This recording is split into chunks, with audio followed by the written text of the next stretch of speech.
આજે 6 ડિસેમ્બર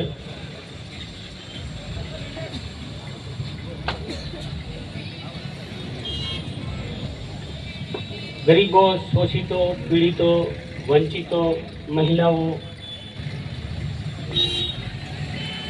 એમના મુક્તિદાતા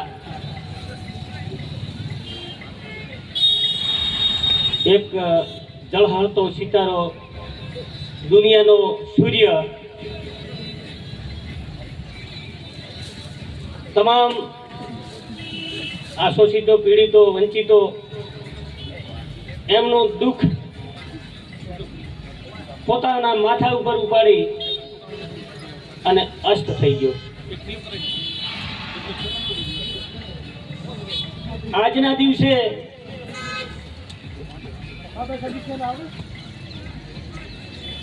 ભારત ભૂમિ ઉપર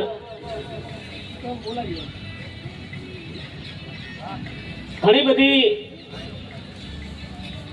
સુખની સરિતાઓ વહેવાવી અને જે સૂર્ય આથમી ગયો એના માટે ચોધાર ઓછવે રડતી આ જનતાને છોડી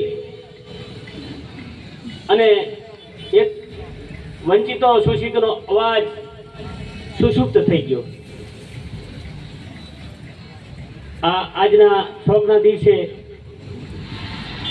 મંચસ્થ જે મહાનુભાવો દૂર દૂરથી તમામ વડીલો, યુવાનો, બાળકો, મહિલાઓ આ શોક ને દુઃખ વ્યક્ત કરવા માટે, બાબા સાહેબને સાચી શ્રદ્ધાંજલિ આપવા માટે જે આપ અહીંયા આવ્યા એ આભારની વાત ન હોય, આપણા કર્તવ્યની વાત હોય. કોઈને કેવડાયું હોય, ના કેવડાયું હોય, પણ છતાં આપણી ફરજ બને છે કે બાબા સાહેબને શ્રદ્ધાંજલિ રૂપે આપણે જવું જોઈએ અને આપણા માટે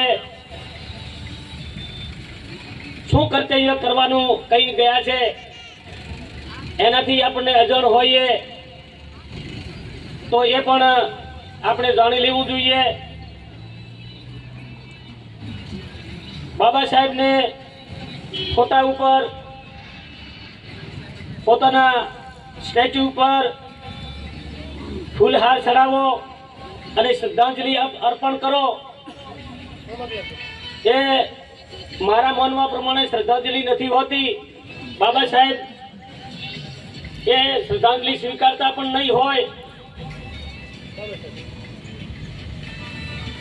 કેમ કે સાચી શ્રદ્ધાંજલિ બાબા સાહેબ પોતે જે કહી ગયા છે કે આ રથ હું આજ સુધી લાવી અને છોડી અને જાઉં છું, પણ આ મુહિમ જે છે એને હવે આગળ લઈ જઈ શકો તો બરાબર, પણ પાછી ના પડે, એક ડગલું પાછું ના પડે એના માટે તમે તમારી જાતને પણ ખર્ચી નાખજો અને આ મુહિમ આગળ ધકેલાય એના માટે તન મન ધનથી જાગતા રહેજો. એવું જે કહી ગયા છે એના માટે આપણે શું કરવું જોઈએ? બધાને બાળકો માટે, સગાવાલા માટે કમાવવું પડે. આપણું કર્તવ્ય છે એ નિભાવવું પડે, એ હકીકત છે. પરંતુ બીજા માટે પણ,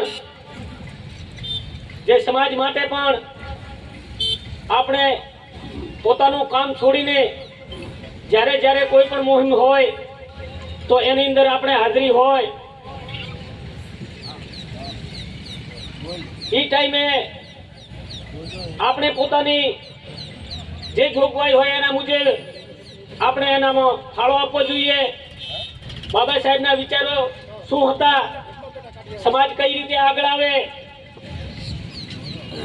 એના વિચારો કરવા જોઈએ. અને આ જે બાબતે જે આગળ આવી અને ભલે બાબા સાહેબના ફોટાના દર્શન કરે કે ના કરે પણ એમના વિચારોને અનુસરે, ત્યારે આપણે સ્પષ્ટ માની લઈએ કે બાબા સાહેબને આપણે સાચી શ્રદ્ધાંજલિ આપી છે, આપણે એમને પુષ્પાંજલિ આપી છે. અને એ બાબા સાહેબ એમનો આત્મા જ્યાં હોય એ પોતે ખુશીથી સ્વીકારે અને તમારા ઉપર અમી દ્રષ્ટિ કરે, આવું એક મારું માનવું છે.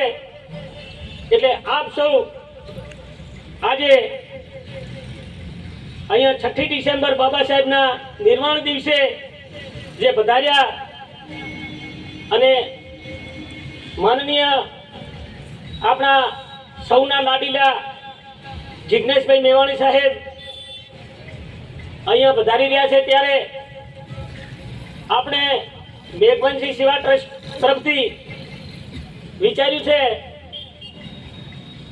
કે જો બાબા સાહેબને સાચી શ્રદ્ધાંજલિ આપવાની હોય તો આપણે એક કોચિંગ ક્લાસ ચાલુ કરી અને 6 ડિસેમ્બરના દિવસે માનનીય જિજ્ઞેશભાઈ મેવાણી સાહેબના વરદ હસ્તે એનું ઓપનિંગ કરવામાં આવે. આપ સૌને વિનંતી છે કે ઘણા બધા જે આપણા પોતાના જે બાળકો છે, ભણવાની ધગશ ધરાવે છે, ઘરની પોતાની પરિસ્થિતિના આધીન રહી એ ક્યાંક ને ક્યાંક પાછા પડતા હોય છે, તો એમને આપણે ફૂલ નહીં તો ફૂલની પાંખડી એ રીતે ફાળો આપી અને એમના માટે આપણે શિક્ષકોની વ્યવસ્થા કરાવીએ, એમને રહેવા જમવાની વ્યવસ્થા થઈ શકે.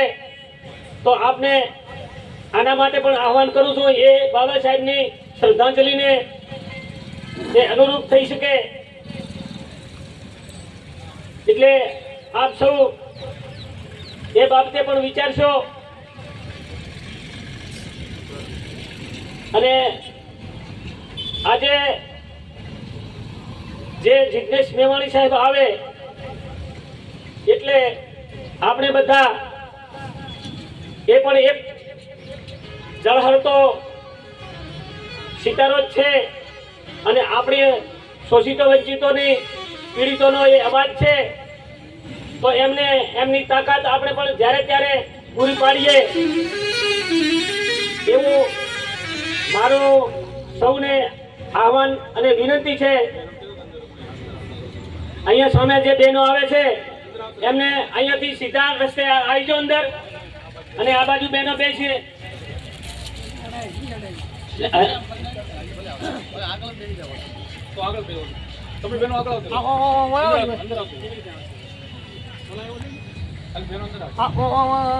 આજે કોચિંગ ક્લાસ ચાલુ જે કરવાના છે એમાં એડવોકેટ શ્રી વિમલભાઈ વેણ વાવ એમના તરફથી કોચિંગ ક્લાસ માટે રૂપિયા 51,000 ભેટ ફાળો આપે છે. એમને અને એમના પરિવારને મંગલ કામનાઓ છે. અભિનંદન. જય ભીમ.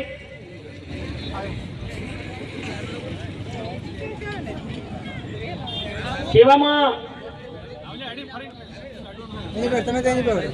જ્યારે જ્યારે કોઈ પણ માણસ હોય એના પાછળ એના કર્તવ્યો કઈ રીતે છે, એમાં કવિ કાગ બાપુ કહે છે